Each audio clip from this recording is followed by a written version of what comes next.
Hello everyone, I wanted to start by apologizing. It's been a few days since I've uploaded, and I literally just said a few days ago that I was going to try to upload a lot more than I did last year, and that's still the case. I'm still going to be trying to do that, but I have been sick the last few days, and I'm a bit better now, not all the way, but mostly. So that's why I wasn't uploading the last few days, but hopefully I'll be able to upload some more now.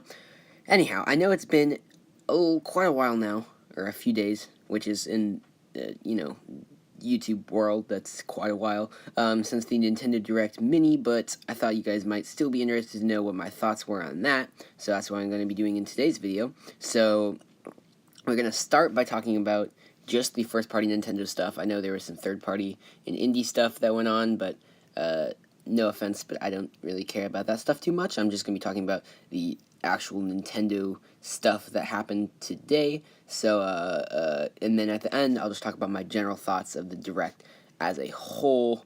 But we'll start by just doing the first individual things. The first announcement, which is actually very surprising to me, was that Pokmon Tournament DX is actually getting paid DLC, which I thought was really interesting because this game, it kind of just came out and then nobody really talked about it again after it came out. I mean, it was just basically just a port of the Wii U version with a few extra characters, so it's interesting to see that it's now getting DLC after launch, that they're continuing to support it even though it's definitely not the most popular game on the Switch. But anyhow, this paid DLC, it's just, I mean, you shouldn't be surprised because most of the time when a fighting game gets DLC, it's just new fighters, but that's exactly what this is. It's just new fighters, and honestly, I'm not too excited about that. I probably won't buy the DLC immediately when I do get Pokmon Tournament, because new characters in a fighting game isn't too exciting to me. I know it is for most people. Most people want more characters in a fighting game, but for me personally, I like fighting games when there's just a few characters. I don't like when there's a ton of characters to try and master. I like just a few characters, and so just adding more characters isn't necessarily exciting to me.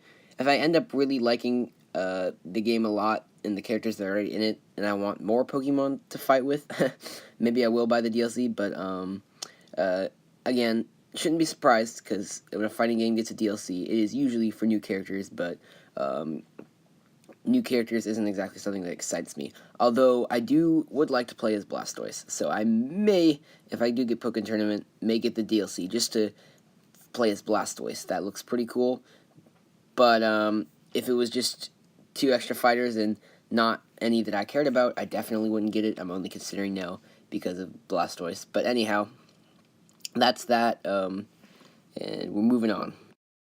Next, we had news regarding Kirby Star Allies, which I don't think we really needed more news on this game, but we're getting it. There's going to be 2 new copy abilities, the Artist and the Spider. The Artist, I think, looks pretty cool. I don't know. It just looks really fun to me. That'll probably be one of my favorites. The Spider, it looks interesting. A lot of people like the Spider more, actually. Like the Artist more personally. I think that one looks more fun. And then you can apparently combine friends' abilities and copy abilities or something like that. So, I mean, that's a thing you can do, I suppose.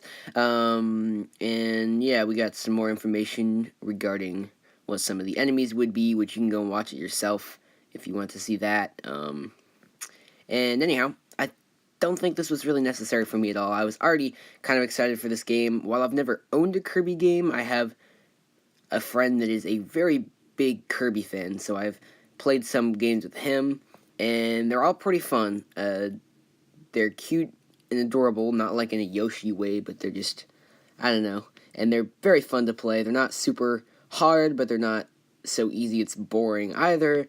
I don't know, they seem really fun, so I'm excited to maybe at some point pick up Kirby Star Allies and see what exactly it has to entail. And we do have a release date for it now, which is, I don't exactly remember offhand, it's in March, so that's good. It's coming up kind of fast, but not quite. I'm not really sure what we're getting for the first, like, January and February. We'll talk about that a little bit later, but yeah, I don't really think it was necessary for them to announce anything else for me to be excited for Kirby Star Allies, but let me know in the comments if this made you any more excited than you already were, or if you were already as excited as you were going to get. Now let me just say, this piece of news in particular got me pretty excited. Hyrule Warriors is coming to Nintendo Switch, which is interesting because it was on Wii U, it was on 3DS. Now it's going to be on Switch. I mean, some people are like, there are very few people that are annoyed. They're like, oh, just another Wii U game getting ported to the Switch. I'm actually pretty excited for this. I was on the fence about Fire Emblem Warriors because the mechanics looked fun, but I didn't have any connection to the Fire Emblem franchise whatsoever. But I do now because I played Breath of the Wild a bit. I kind of connected to the Zelda franchise a bit, I guess. So I'll pretty excited for Hyrule Warriors on the Switch. I'll definitely be picking it up. It has all the content from the Wii U version and 3DS version plus the DLC. So it's kind of like a Mario Kart 8 deluxe type deal. It's called Hyrule Warriors Definitive Edition. Yeah, it looks good. That's definitely on my list of games to pick up. It looks very fun. No, I don't really have that much to say about any of this, other than it looks fun, but that's all I can really think of to say. Let me just start by saying I have never been a Mario sports fan. I've never found those games to be too entertaining, or I've never really played them really. I just never really felt like I had a reason to try them out or pick them up at any point.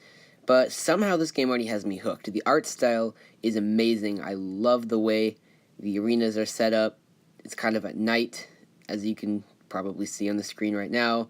And I don't know, I just really like the graphic style. It looks really nice. I think that's mainly what has me hooked. And the story mode sounds pretty cool. I think that'd be cool if you kind of get bored of just playing people, CPU players, and online over and over and over again. I feel like the story mode would be something else to do. So, as coming from someone that has never been excited for a Mario sports game or never really cared about a Mario sports game before, I think this game looks pretty promising, and I might pick it up just because of the art style and the graphics look really, really nice, in my opinion. Prior to this direct, there was a lot of talk about possibly paid DLC for Super Mario Odyssey, which I didn't really want. I would much rather have Super Mario Odyssey 2 with a whole new suite of kingdoms rather than a paid DLC for Super Mario Odyssey with a new kingdom or two. But this is different than what we expected. This is a free update that actually puts Luigi in the game. I think a lot of people were very happy about that. I don't really care. It's just Luigi. We have Luigi's Mansion in games like that for Luigi. But anyhow, it's Luigi's Balloon World, which I think is a weirdly interesting concept. After you beat the main story, you go find Luigi in each kingdom, and you can play Luigi's Balloon World, which was like, you can go hide a balloon, you have 30 seconds to go hide a balloon in the kingdom, and then you can connect online and try to find other people's balloons in 30 seconds, and other people will try to find yours, and there's some kind of ranking system and rewards. We're not 100% sure how that exactly works yet, if it's going to be power moons or just coins, or how exactly that works, but yeah, it looks pretty fun. It's another thing to do in the post-game, which is good, because Super Mario Odyssey's post-game, while there's hyper-technically, there's a lot to do in the post-game, it's pretty repetitive. Just look for moons, look for coins, repeat, and, I mean, you have, like, the Koopa free running and things like that, but for the most part, you're just looking for moons, looking for coins, something else to do, and that's pretty good in my opinion. Looks like a fun concept. Of course, we'll have to wait till we can actually try it out to tell for sure whether it's actually going to work or not. There's some things that sound like fun concepts but don't exactly work out, and this seems like something that could be a fun concept that doesn't work out. We'll just have to see. Like I said, though, it's a free update, so that's good. So even if it's, you can't really complain even if it's not that great, because it's a free update. They didn't have to do that. They could have made it paid DLC, but I'm personally hoping that there will be no paid DLC, that it's just, you know, Super Mario Odyssey 2, as I mentioned earlier. But, I mean, this free update, that'll tide us over for now. Mario+Rabbids Kingdom Battle, another game I think we kind of just forgot about. I haven't picked it up yet. Kind of want to, just because the art style looks really, really cool, and it's a, I don't know, tactical, turn-based battle, I guess. That's just the way the game is set up looks intriguing to me. So it's always been on my games to pick up list, and I just, it just wasn't as high as some other things, so I hadn't picked it up quite yet. but I'm definitely going to pick it up now. Basically, there's going to be a new DLC pack featuring Donkey Kong. And so usually with a game, I buy the game first and then see if I like it and then buy the DLC. But I think I'm going to buy the DLC right away when I get this game, just so I can get Donkey Kong. I mean, they had a really cool intro video, which should be playing right now. You guys can see, and just looks really sweet to have Donkey Kong in that game. And so, again, I have no idea when I'm going to pick that game up. I will at some point. Just don't know exactly when, but when I do, I'll definitely get the DLC right away for Donkey Kong. And I think they kind of knew a lot of people would want Donkey Kong, and so that they were trying to leverage that a little bit. But anyhow, we don't know exactly what else is going to be in this DLC. I think they mentioned like maybe a new world or something like that. I'm not exactly sure, but we'll just have to wait a little later for further details, I suppose. Personally, I was hoping for a brand new Donkey Kong Country game on Nintendo Switch, and this is not saying that this won't happen. I don't think they're trying to say there will never be a Donkey Kong Country game made specifically for Nintendo Switch, but it's not going to happen anytime soon because they're actually porting Donkey Kong Country Tropical Freeze, excuse me, over to Nintendo Switch, which was a Wii U game. And I've never played it, I've never watched anybody play it, and I definitely won't watch anybody play it now because I do not want to have the game spoiled, but I have heard it is an amazing 2D platformer, so I'm very excited to pick this game up and try it out. I know some people have played it on the Wii U and don't really want to play it again, and I totally understand that with a lot of these Wii U games getting ported to the Switch. People are like, why would I want to buy it again, much less play it again when I played it on my Wii U? But I never had a Wii U, so it's nice that they're porting a lot of these amazing Wii U games, or that were supposedly amazing Wii U games, over to the Switch so that I can try them out, because I never got to experience them personally. But again, correct me if I'm wrong, but I've heard that Donkey Kong Country Tropical Freeze is an absolutely amazing game, and I'm really excited to try it out. But hopefully this does not mean that this is the only Donkey Kong Country game on the Switch. Hopefully it'll get its own game at some point. Hopefully this sells well enough to justify that. But yeah, I mean, this is exciting for now. Oh yes, in the new feature, there's always got to be a new feature to justify a new purchase for those people that have the Wii U, and that is Funky Kong, which I think is a cool character, except it's basically just a glorified easy mode. He can do all these weird tricks with a surfboard that basically makes it impossible not to win, I would say. Maybe that's a little bit over-exaggerated, but I just feel like it is basically a giant easy mode. I don't really see much of any point to it whatsoever. So I probably won't use Funky Kong just because I don't want to use the easy mode, which is basically what it is.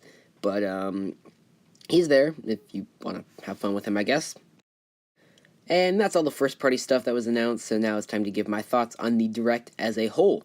And I was not disappointed at all. I know there were a lot of people that were very disappointed by this. I think you should have gone in not expecting much since it was a Nintendo Direct Mini, but some people still went in expecting something amazing like Pokemon Switch to be announced. I mean, I was kind of thinking the whole time, never got my expectations up for this. I actually thought that there would not be a Nintendo Direct in January. I just didn't think that was going to happen. I thought they were going to save all the big announcements, Pokemon Switch, that kind of stuff. I thought that was all going to be saved for E3, which it seems like it has at this point, and there wouldn't really be anything early this year. Obviously, I was wrong, and I was actually pleasantly surprised to see, although a lot of it really was just Wii U games ported to the Switch, more Wii U games getting ported to the Switch, I was excited to see that they had at least some stuff planned for the beginning of 2018. We're not just being starved, although, like I said, there was a large group of people that was expecting a lot. They were expecting a lot from this Direct, and they didn't really get it, and they were very disappointed, but I could have told you beforehand, if you're one of those people, not to get your expectations up or your hopes up. It's not going to be anything good, but I think it was a lot of good stuff. It was much better than I would have expected. Like I said, a lot of Wii U ports, and a lot of people may be upset about that. Like, I bought the game on the Wii U, I played it a lot on the Wii U, why am I expected to buy it again and play it all over again on a new console? And I get that, but then you gotta think about people like me that never had a Wii U that are now getting to experience these games because they're on the Switch. But I do understand some people feel like the Switch isn't really getting anything, it's just getting Wii U games now, which I understand where that frustration could come from. You need brand new games to push the system, but we have like Splatoon 2, ARMS, Super Mario Odyssey, I couldn't think of the word for a second, and we know we're going to get like Pokemon Switch and some stuff like that. There is more stuff coming that is Switch exclusive, so if you're worried about it all being Wii U ports, don't worry. I'm personally not worried. There will be more stuff on the way, but overall, yeah, I was pleasantly surprised by what this Direct had to offer. It was a lot better than I thought, but be sure to put down in the comments what your thoughts on the Direct were and what your opinions, that kind of thing. I'll be very happy to go read through those and see what you guys' thoughts on this Nintendo Direct were. And I will see you guys in another video. Goodbye.